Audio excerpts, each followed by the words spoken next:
Hi friends, మొన్న పహల్గామ్లో జరిగిన లష్కర్ ఎ తొయ్యబా ఉగ్రవాది చర్యలను తిప్పికొడుతూ భారత ప్రభుత్వం పాకిస్తాన్పై 5 ఆంక్షలు విధించింది. మొదటి ఆంక్ష, ఇక భారత ప్రభుత్వం పాకిస్తాన్తో ఉన్న ఇండస్ నీటి ఒప్పందాన్ని పూర్తిగా రద్దు చేస్తుంది.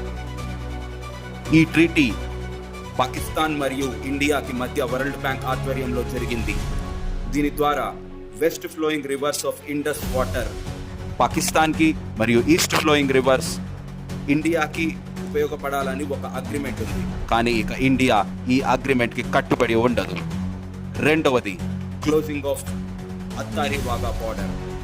మనం వాగా బార్డర్ అని పిలుచుకుంటాం కదా, ఆ బార్డర్ని పూర్తిగా మూసివేయడం జరుగుతుంది. మూడవది, cancellation of SVES visas.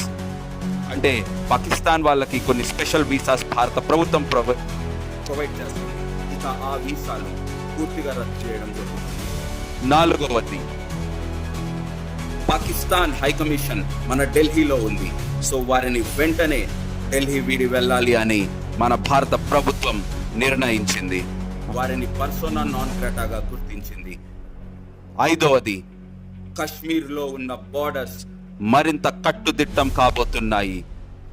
Military బలగాలు మరింత కట్టుదిట్టం కాబోతున్నాయి. ఈ 5 ఆంక్షలు పాకిస్తాన్ మీద అమలవుతున్నాయి.